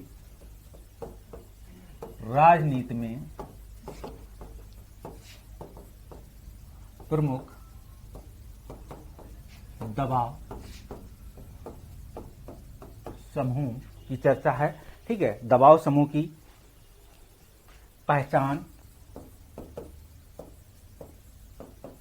आप देखेंगे तो पहचान करना है और इसकी भूमिका देखना है, पहचान भी करनी है और इनकी भूमिका क्या है आप देखेंगे। तो इनकी भूमिका भी देखना है और इसकी पहचान। सबसे पहले तो आप इनकी पहचान करेंगे। भारत के राजनीतिक से अगर बात करेंगे प्रमुख दबाव समूह, तो राजनीतिक दबाव समूह कौन से हैं? प्रमुख पार्टियां तो कार्य कर ही रही हैं, अब राजनीतिक दबाव समूह कौन से हैं? तो आप देखेंगे इस संदर्भ में कि एक संस्थाओं के रूप में अगर बात करें तो बहुत सारी ऐसी संस्थाएं, पर एक संस्था अभी हम पहले शुरुआत करते हैं कि पहले तो राजनीतिक जो समूह या राजनीतिक पार्टियां, भारत में पॉलिटिकल सिस्टम कैसे कार्य करता है। पॉलिटिकल सिस्टम के पीछे एक सिस्टम जो कार्य कर रहा होता है, जिसमें आप देखोगे राजनीतिक दलों के ही अन्य दल होते हैं इसके तहत, वो भी राजनीतिक दलों को सपोर्ट देने के लिए दबाव समूह के रूप में कार्य करते हैं। राजनीतिक दल के पीछे बहुत सारे आर्थिक समूह जिसे कहते हैं व्यापार समूह होते हैं, वो भी इसके पीछे कार्य कर रहे होते हैं। उन दबाव समूह की आप पहले पहचान करोगे कौन कौन से हैं, फिर इसके बाद उनकी क्या क्या भूमिका है, उन चीजों पर आपको चर्चा करनी है। राजनीतिक पार्टियों के पीछे खुद अन्य राजनीतिक पार्टियों के रूप में कुछ पार्टियां ऐसी हैं जो उनके लिए दबाव समूह के रूप में कार्य करती हैं, पहला पॉइंट। और राजनीतिक समूह के रूप में अन्य संस्थाएं भी कार्य करती हैं उन सभाओं के रूप में, और उनकी क्या क्या पहचान है, चाहे व्यापार समूह के रूप में हो सकता है कोई एनजीओ ही इसमें भूमिका निभा सकता है, या इन समूह के रूप में हो सकता है कोई अन्य मीडिया समूह, कैसे कोई अन्य संस्थान की बात हो सकती है जो इस पे दबाव समूह के रूप में कार्य कर सकते हैं। फिर इनकी क्या क्या भूमिका होती है, बहुत सारे आप देखेंगे दबाव समूह अलग से भी टॉपिक है, इस पे क्वेश्चन आपको पढ़ना भी है। पूरा दबाव समूह पहले पढ़े रहेंगे, दबाव समूह क्या है, इस दबाव समूह इस राजनीतिक सिस्टम के साथ कितने प्रकार के दबाव समूह होते हैं, कौन कौन से दबाव समूह कहां कहां कार्य करते हैं, उनकी संरचना कैसी होती है। जब उसकी संरचना को समझे रहेंगे तो उनकी संरचना के समूह का विभाजन कर सकेंगे, और विभाजन करते हुए आप दिखा सकेंगे कि राजनीतिक जो भारतीय राजनीति में प्रमुख दबाव समूह जो है उनकी ये इस तरीके से पहचान है, जिन्हें आप काकस दल पूछते हैं, बहुत सारे ऐसे जो पूछे जाते हैं। और इसी दबाव समूह, यहाँ दबाव समूह जानते हैं, अमेरिका में इसे लॉबिंग कहते हैं, ठीक है। और जब ये दबाव समूह की तरह राजनीतिक पार्टी सिस्टम में आती है तो इन दबाव समूह के तहत जो आप दिखाएंगे, इनकी पहचान भी करेंगे कि देखो ये समूह है, इनकी भूमिका ये थी और इनको ये लाभ भी प्राप्त हुए, दिखा डालिए सब। बहुत सारा सेक्शन है, आपको पॉइंट फॉर्म में दिखाना है। आगे हम बात करेंगे इस संदर्भ में इन दबाव समूह के बाद आगे की चर्चा अगर देखें इस दबाव समूह की पहचान और इसकी भूमिका है। दूसरा क्वेश्चन आप देखेंगे इसके तहत, ई गवर्नेंस ने प्रशासनिक व्यवस्था को किस हद तक आर्थिक जो है, लिख देते हैं पूरा,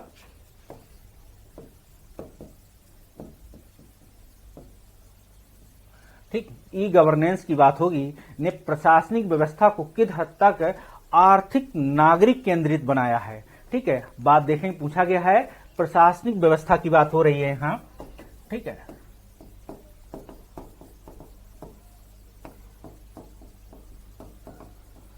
क्या किया है, प्रशासनिक व्यवस्था को अगर बात करेंगे को किस हद तक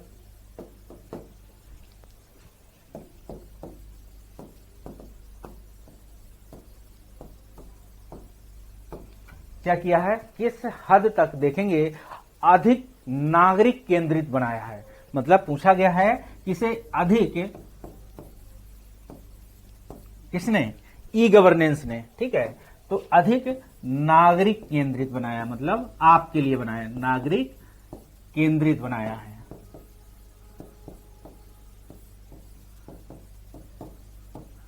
तो सबसे पहले तो आप जानेंगे ई गवर्नेंस को है।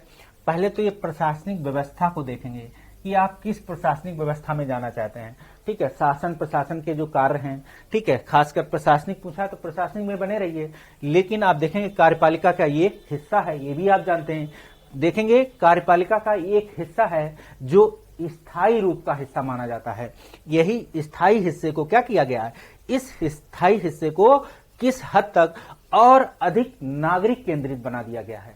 तो इसमें ई गवर्नेंस की क्या प्रमुख भूमिका है, इसने किस तरीके से इसे नागरिक केंद्रित बना दिया है कि आज आप सीधे सीधे अपने घर पे बैठते हुए अपनी शिकायत किसी भी प्रशासनिक व्यवस्था के तहत किसी विभाग को सीधे भेज सकते हैं। और इसी के तहत इस प्रशासनिक व्यवस्था को और सुदृढ़ बनाने के लिए इसको जिसे कहते हैं प्रशासनिक व्यवस्था को, जिसे सरकार ने इसके लिए क्या क्या डिजिटलाइज ई गवर्नेंस के तहत कार्य कर दिए हैं, कि सरकार के साथ साथ प्रशासन भी जन जन तक पहुंचे। तो हमने कहा कि जो है सरकार के दो हाथ हैं, एक स्थायी एक अस्थायी। किसी भी संसदीय कार्यपालिका के दो हाथ हैं, एक स्थायी हाथ है एक अस्थायी हाथ है। तो उस स्थायी में आप देखेंगे इस स्थायी हाथ ने को किस हद तक सरकार कहती है कि अगर हम सत्ता में नहीं भी रहेंगे तो ये व्यवस्था काम करती रहेगी और ये नागरिकों तक हमेशा पहुंच बनाई रहेगी। तो उस संदर्भ में कैसे नागरिकों तो जो है नागरिकों तक पहुंचा दिया। आप देखेंगे आज किसी भी विभाग में आप शिकायत दर्ज कराना चाहें, बहुत सारे शिकायत विभाग पोर्टल हैं, राज्य सरकारों के अपने पोर्टल हैं कि आप कोई विभाग आपकी बात नहीं सुन रहा, आप सरकार को सीधे पोर्टल पे भेज सकते हैं। ठीक है, सीधे चाहे मुख्यमंत्री पोर्टल हो, चाहे प्रधानमंत्री के पोर्टल पे हो, चाहे किसी विभाग का पोर्टल हो, मंत्री स्त्री लेवल का पोर्टल हो, उस संदर्भ में उस पर शिकायत दर्ज करा सकते हैं। वो प्रशासनिक व्यवस्था को और सुदृढ़ बनाएगा। ई गवर्नेंस के तहत इसमें सूचना के अधिकार को भी आप जोड़ते चलेंगे कि भैया सूचना के अधिकार का इसमें क्या रोल था जिसने इसे और अधिक नागरिक केंद्रित बना दिया। ठीक है, क्योंकि यही सूचना का अधिकार इसको ई गवर्नेंस को और ज्यादा कार्य करने के लिए सक्षम कर रहा है। ठीक है, या उनको आगे बढ़ने के लिए जो है सहयोग दे रहा है। अगर सकारात्मक वर्ड का यूज करें तो इस संदर्भ में देख सकते हैं। आगे इन्हीं चीजों को दिखाते हुए आप दिखाएंगे और यहां जो है देखेंगे ये पॉइंट है, ये मतलब ये अलग टॉपिक है और ई गवर्नेंस लिखा हुआ है। इस तरीके से इससे देखेंगे तो आप लिख जाएंगे आंसर को। बस आपके लिए छोटी सी बात है। इस संदर्भ में अगले टॉपिक की बात होगी।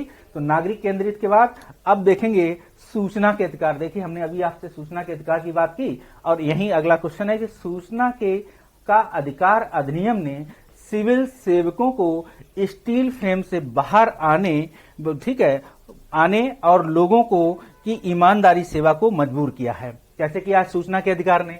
यही ई गवर्नेंस की सिस्टम में देख सकते हैं कि सूचना के अधिकार का अधिनियम है जो कौन सा, सूचना के अधिकार का अधिनियम। ठीक है,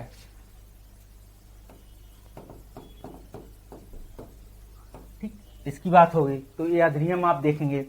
अब इसने क्या किया है कि इस अधिनियम ने सिविल सेवकों को स्टील फ्रेम से बाहर निकालकर कैसा बना दिया है, लोक सेवकों को। ठीक है, देखेंगे किसके, सिविल सेवकों की बात है यहां पे। ठीक है,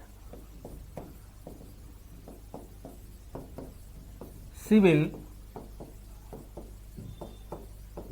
सेवकों को क्या किया है, सिविल सेवकों को स्टील फ्रेम से बाहर आने पर देखेंगे कि भाई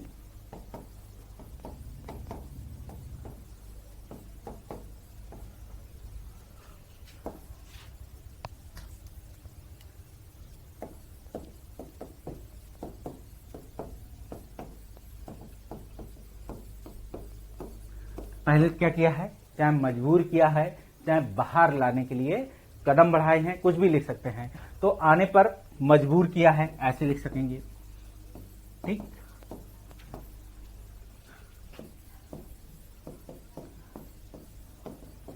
यहां पहले तो आपको इस पे ही लिखना है, क्यों लिखना है, फिर लिखेंगे और लोगों को ईमानदारी सेवा के लिए मजदूरी, मतलब कहा है और लोगों की बात करेंगे, लोगों की ईमानदारी से बात है, ईमानदारी से क्या किया है, सेवा करने के लिए मजबूर किया है।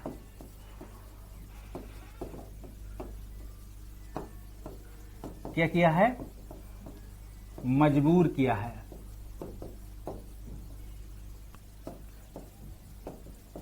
देखेंगे तो मजबूर किया है, कैसे किया है मजबूर, तो सूचना के अधिकार के तहत। पहले तो आप देखेंगे सिविल सेवा के तहत, अगर आप प्रशासनिक सेवा में हैं तो प्रशासनिक सेवा ही सिविल सेवा है।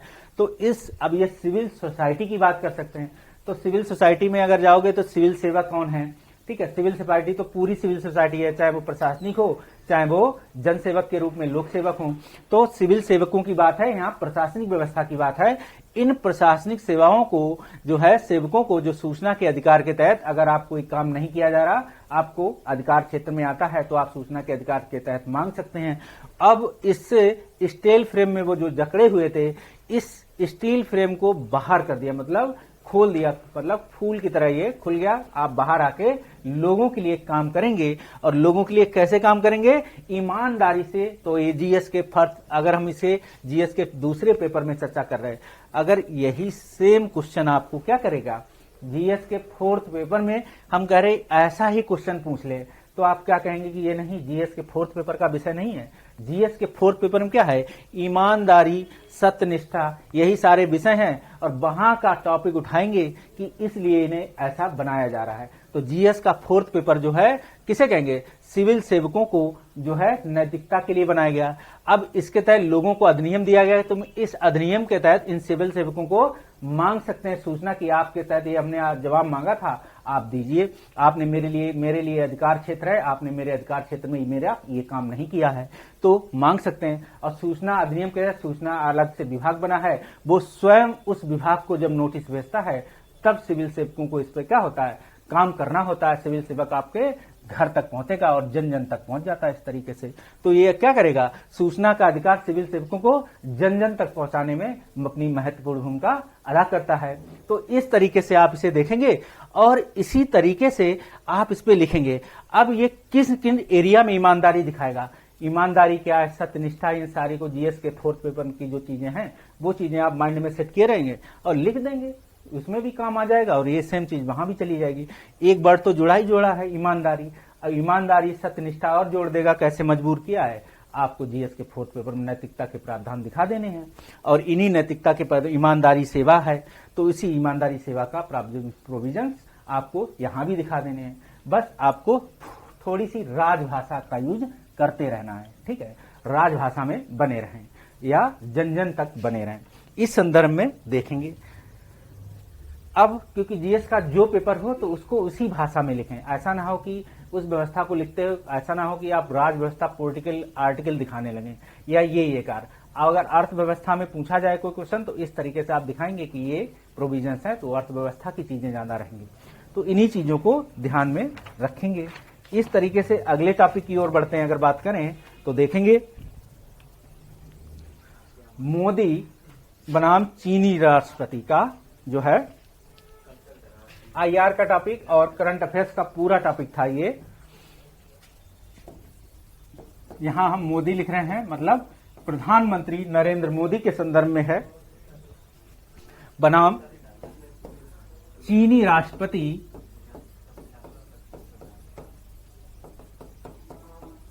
ठीक। चीनी राष्ट्रपति क्या करेंगे? सौहार्दपूर्ण का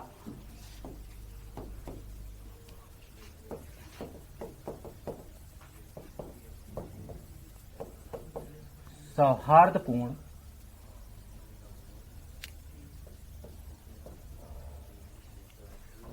ठीक है। सौहार्दपूर्ण क्या है? सौहार्दपूर्ण जो है संबंधों के संदर्भ में है।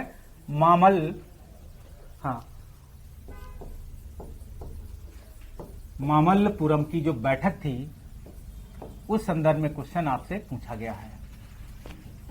लीजिए यहीं लिख देता हूं। तो बैठक के संदर्भ में क्या है? एक मामल्लपुरम बैठक, सम्मेलन कह सकते हैं इसे, एक सम्मेलन हुआ है। अब ये तो पूरा ही आप देखेंगे कि ये इस पे पूछा पूरा हुआ क्वेश्चन है, केंद्रित है। लेकिन अब भारत बनाम चीन संबंधों की चर्चा पहले से आपको थोड़ी सी पता रहेगी, तब इन संबंधों को भी आप जान जाएंगे। तो भारत चीन के, यहां मोदी लिखा हुआ है तो मोदी तो भारत है, तो मोदी भारत है तो भारत चीन संबंध को जानेंगे। और भारत चीन संबंध को जब जानेंगे तो उनके कुछ संबंध, पहले ऐतिहासिक कैसे कैसे संबंध रहे और ये किस परिप्रेक्ष्य में बैठक हुई, आप थोड़ा सा दिखाएंगे कि ये ऐसा रहा ऐसा, तो आप देखेंगे इस संदर्भ में क्या है। फिर मामल्लपुरम की बैठक की चर्चा आपको कर देना है। वहां समिट में जो जो पॉइंट उभर के आए हैं उनकी आप पॉइंट्स को लिख देंगे, सीधा पॉइंट टू द पॉइंट, कुछ नहीं, सीधा आंसर आपका कंप्लीट हो जाएगा। बस आपका आंसर खत्म। तो इस तरीके से देख लेना है। अब सुरक्षा संवाद, ठीक है, चतुर्भुज। अभी एक देखेंगे, इससे पहले मंत्र स्तरीय बैठक हुई थी और इस बार का टॉपिक है, पहले जो क्वाड सम्मेलन था मंत्र स्तरीय था, अब प्रमुख देशों के प्रमुखों का बैठक हुई थी। अभी आप देखेंगे नरेंद्र मोदी अमेरिका गए हुए थे तो क्वाड की समिट हुई थी। इससे पहले मंत्र स्तरीय बैठक होती है क्वाड की। तो चतुर्भुज सुरक्षा संवाद पूछा गया है, ठीक है। क्वेश्चन है आपको, चतुर्भुज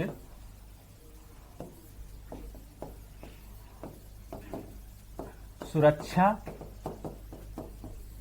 संवाद, ठीक है, दोनों संवाद आप देख सकते हैं इसमें, ठीक है, इस संदर्भ में देख सकते हैं। और इस संदर्भ में क्वेश्चन बेसिकली है विश्व राजनीति में चीन का बढ़ता प्रभाव और इस दिशा में सैन्य अभ्यास। तो चतुर्भुज सुरक्षा संवाद पूछा गया है और बनाम के संदर्भ में इसे आप देखे रहेंगे। और इसके साथ साथ आप देखेंगे विश्व राजनीति में चीन का बढ़ता हुआ प्रभाव इसमें पूछा गया है।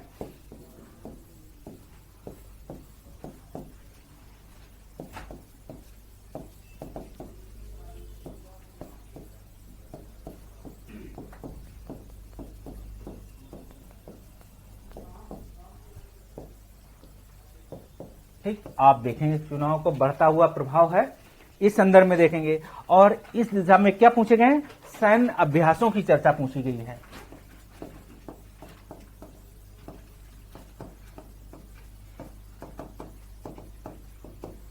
क्या पूछा गया है, सैन्य अभ्यास। आप देखेंगे कौन कौन से सैन्य अभ्यास हैं, तो ये इसी क्वेश्चन पे आप इसे देखे रहेंगे। अब इसके साथ साथ विश्व राजनीति में चीन का बढ़ता हुआ प्रभाव हुआ और इस दिशा में सैन्य अभ्यासों की क्या चर्चा है, तो ये सुरक्षा संवाद के रूप में इसे देख सकते हैं। और इसी पे टॉपिक पे आपको आंसर लिखना है। तो मेन चीज है, पहले तो आप इसे समझेंगे, फिर इसके बाद चीन के संदर्भ में देखेंगे, क्योंकि क्वेश्चन चीन के संदर्भ में पूछा गया है कि इसका बढ़ता हुआ प्रभाव है और इस दिशा में सैन्य अभ्यासों की क्या भूमिका रही है। इस तरीके से हम अगला क्वेश्चन पढ़ते हैं कि कोरोना की अवधि में विश्व स्वास्थ्य संगठन की भूमिका, क्योंकि WHO लगातार चर्चा में रहा था। तो आप देख सकते हैं कोरोना, लिख देखते हैं कोरोना, ठीक है, कोविड-19 पढ़ लें इसे आप। तो अवधि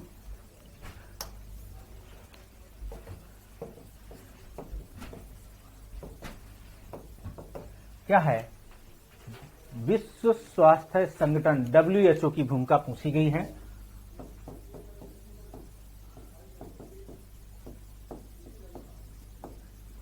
बस देख सकता है। अब कोरोना की अवधि में विश्व स्वास्थ्य संगठन के भारत के संदर्भ में WHO की भूमिका है, और क्योंकि ये वैश्विक संस्था है तो WHO को समझना है। और WHO के संदर्भ में आप देखेंगे कि इसकी भूमिका भारत के संदर्भ में कैसी है और विश्व के अन्य संदर्भों में कैसी है। तो वैश्विक संस्था का आंसर आपको वैश्विक रूप से लिखते हुए और इसके तहत भारत के संदर्भ में इस WHO की क्या भूमिका रही है इस कोविड-19 के दौरान, इस आंसर को दिखाते हुए और कंक्लूजन भारत और विश्व के संदर्भ में WHO की भूमिका को दिखाते हुए पूरा आंसर कंप्लीट करते हुए निकल जाएंगे। बहुत सिंपल है, कुछ सोची समझी रणनीति के तहत आपको कुछ पॉइंट पढ़ रहा हूं। जब WHO का स्ट्रक्चर कैसे कार्य करता है, क्या गाइडलाइन है, बाध्यकारी है कि ऐसे मतलब लोगों को इसको रूटीन फॉलो करना होता है, मान सकते नहीं मान सकते, इन चीजों को देखते रहेंगे। अगर WHO को पढ़े रहेंगे तो WHO क्योंकि चर्चा में लगातार था पिछले 2 सालों से, आज तीसरा साल है तो तीसरे साल भी चर्चा में है अभी, तो WHO की भूमिका लगातार आ रही है। क्या क्या कार्य किए हैं ये भी देखेंगे। भारत में WHO की बहुत संस्था है, इस संदर्भ में क्या कार्य कर रही हैं, ठीक है, इन्हें तो इस संदर्भ में देखना है WHO की क्या भूमिका है, कहाँ इसको फंडिंग कैसे कार्य करता है, कैसे लोगों को सहायता पहुंचाती है, सरकारों को सहायता देती है, सरकार लोगों को सहायता देती है। ऐसे ही आपको देखना है, चीजों को समझना है और अपने आंसर को कंप्लीट करना है। इस तरीके से हमने 2020, 18, 19, 20 के तीनों साल के पेपर्स देखे। तो आप देख सकते हैं कि तीनों साल के पेपर में कहीं ना कहीं आपको सभी क्वेश्चन पूछे गए, कई क्वेश्चन सीधे सीधे पूछ लिए गए हैं। आपको सीधे सीधे प्रोविजंस हैं उसके स्ट्रक्चर्स पूछ लिया, लेकिन स्ट्रक्चर्स के साथ आप उसके ये नहीं है कि सीधा क्वेश्चन पूछा गया तो टू द पॉइंट लिखा और उसमें कुछ एप्लीकेशन पार्ट को भी आप दिखाएं, क्योंकि राज्य व्यवस्था से जुड़ा हुआ क्वेश्चन है। आप सीधे सीधे प्रोविजंस दिखाएंगे तो टीचर उतना प्रभावित नहीं रहेगा। तो आप सीधे सीधे प्रोविजंस दिखाते हुए उसके एप्लीकेशन पार्ट को दिखाएंगे तो आपको बेहतर नंबर मिलेंगे। इसी तरीके से हम 2020 कंप्लीट पेपर आप देख सकते हैं 2021 जनवरी में होने वाला मेंस है, उसके लिए आप इन क्वेश्चंस की तैयारी करेंगे। इन क्वेश्चंस के साथ साथ जो टॉपिक छूटे इनसे जो क्वेश्चन नए क्वेश्चन बन सकते हैं, इनमें जो चर्चा में इवेंट में लगातार रहे हो फिर से आप उन्हें तैयारी करें, क्योंकि बहुत सारे क्वेश्चन रिपीट हो सकते हैं। आप ये भी देख सकते हैं कि फर्स्ट पेपर का क्वेश्चन हो सकता है दूसरे पेपर में आपको बदले हुए रूप में दिखाई पड़े। आपको दूसरे पेपर में दूसरी भाषा देखेंगे तो IR या जिस संदर्भ में हो, IR मतलब नहीं होगा तो कम से कम क्या होगा चाहे ग्रामीण जीवन, सामाजिक जो सोशल जस्टिस से रिलेटेड क्वेश्चन होगा, या पॉलिटी सिस्टम, राज व्यवस्था से क्वेश्चन होगा, सामाजिक समस्याओं पे सोशल जस्टिस या राज व्यवस्था क्या कार्य कर रही है, उन समस्याओं पर देखते हुए कार्य देखना है। और इसी चीजों को आप क्या करेंगे, जीएस के थर्ड पेपर में भी जाएंगे, जीएस के फोर्थ पेपर में एक दूसरे से जुड़े हुए हैं, समझे रहेंगे, तो आप यही चीज अपनाएं और इसे कंप्लीट करें। तो नए क्वेश्चन इससे क्या निकल के आ सकते हैं, जो टॉपिक छूट चुके हैं या जिससे नए जो टॉपिक अभी तक नहीं पूछे गए, लगातार इवेंट, करंट इवेंट में चर्चा के विषय रहे हैं, उन्हें भी तैयार कर लें और सभी की थोड़ी थोड़ी आपको सामाजिक समझ विकसित कर लें। इसीलिए कहा गया कि क्या मेंस आजकल ऐसा कोई शॉर्टकट मामला नहीं है कि आपने शॉर्टकट पढ़ा और आप कंप्लीट कर गए। आपको एक बार पूरा अपना सिलेबस कंप्लीट करना है और उसको समझना है। जीएस के चारों पेपर में कहां कहां उसका रोल है, उन टॉपिक्स को कोरिलेट करके रखें कि ये टॉपिक जीएस फोर्थ में भी चला जाएगा, ये टॉपिक यहां भी चला आएगा, तो कोरिलेट बना रहेगा। तो जीएस जब आप आंसर हाल में होंगे, मतलब एग्जाम हाल में होंगे, तो उन आंसर्स को कोरिलेट करने में आपको सोचने में ज्यादा समय नहीं लगेगा, क्योंकि आप सोच के आंसर राइटिंग करेंगे। आंसर राइटिंग अब आपके पास इतना समय नहीं है कि आपकी कलम 5 मिनट के लिए कहीं रुके, क्योंकि 5 मिनट के लिए कोई आंसर राइटिंग में आपकी कलम रुकती है तो मान के चलना आपका एक क्वेश्चन अब छूटने के लिए तैयारी कर लें। तो पेपर में अब आपकी कलम रुकनी नहीं है 3 घंटे तक, और 3 घंटे की कलम ना रुकने के लिए आपको पहले से ही चारों पेपरों के कोरिलेट क्वेश्चन आपको एक दूसरे से तैयार करना होगा, सोचना होगा, सभी क्वेश्चनों की तैयारी भी करनी होगी, सिलेबस की तैयारी करनी होगी। इस तरीके से तैयारी करेंगे तो आप बेहतर आंसर फुलफिल कर सकेंगे और सभी क्वेश्चंस के आंसर लिख भी सकेंगे। बहुत सारे बच्चे कहते हैं कि हमारा पेपर छूट गया, तो पेपर छूटने का रीजन यही मुख्य उद्देश्य होता है कि पहले से वो सारे सिलेबस को कोरिलेट नहीं करके रखते हैं। उन्हें लगता है कि जीएस फर्स्ट पेपर अलग है, जीएस सेकंड पेपर अलग है, जीएस फोर्थ थर्ड पेपर अलग है, तो उनमें से बहुत सारे टॉपिक कोरिलेट भी हैं, तो कोरिलेट करते हुए उसको लिखना है। तो सोशल इशू आप देखेंगे फर्स्ट पेपर में है, तो सोशल इशू के तहत सरकार सोशल जस्टिस भी तो दे रही है, तो सोशल जस्टिस भी करेंगे। अब सोशल जस्टिस अगर देखेंगे तो सोशल इशू पहले से समझ में आएगा, तभी तो सोशल जस्टिस आप लिख पाएंगे। इस तरीके से देख सकते हैं। अब ग्रामीण संरचना की बात होगी, अगर ज्योग्राफी की बात हो, चाहे वो मॉडर्न हिस्ट्री की बात हो, अगर ब्रिटिश अर्थव्यवस्था पहले से पढ़े रहेंगे तो थर्ड पेपर में अर्थव्यवस्था के ऐतिहासिक बैकग्राउंड को पूछ लिया मान लीजिए उसने, तो आप क्या करेंगे, अर्थव्यवस्था है लिखेंगे आप कि शुरू से कैसी अर्थव्यवस्था थी। हो सकता है फर्स्ट पेपर में ही पूछ ले, हो सकता है थर्ड पेपर में पूछ ले आपसे। इस तरीके से आप चीजों को तैयार करेंगे तो आप बेहतर तरीके से लिख भी सकेंगे। और एप्लीकेशन, तो एप्लीकेशन पार्ट तभी आप हो सकता है कोरिलेट जीएस के चारों पेपर करे रहेंगे, उस पे आप करंट इवेंट्स के मुद्दे पड़े रहेंगे और उसका चीजों को सोचने समझने की क्षमता, मतलब आपकी अंदर ये स्किल डेवलप पहले से ही होनी चाहिए कि हमको यहाँ ये चीज लिखेंगे तो ये बेहतर होगा। बस इन्हीं चीजों का ध्यान रखते हुए आप कंप्लीट अपने चारों पेपर करेंगे। तो चारों पेपर की तैयारी आप सिलेबस बाय सिलेबस करें, ऐसा नहीं है, लेकिन एक पेपर कर लें, दूसरे पेपर करो, तीसरे, तो सभी पेपर को, अगर आपको लगे कि ये सोशल इशू यहाँ पढ़ा तो सोशल जस्टिस भी पढ़ना है तो सेकेंड पेपर का पढ़ लेना। अब सोशल जस्टिस अर्थव्यवस्था भी कैसे विकास हुआ तो अर्थव्यवस्था का विकास अगर पढ़ना, लेकिन आप एक एक सेक्शन को पढ़े रहेंगे, दूसरे पेपर को आप जब पढ़ेंगे तो फर्स्ट पेपर आपको कितना रिवीजन याद रह गया तो सेकेंड पेपर में आपको याद भी रहेगा कि हमने ये चीज वहां पढ़ी थी और अब यहां मुझे कितना याद है। नहीं याद हो तो वहां फिर से रिवीजन करें और चीजों को कोरिलेट करते चलें। तो मिलते हैं हम लोग जीएस के थर्ड पेपर में अगले सेशन में, तब तक के लिए नमस्कार, जय हिंद, जय भारत।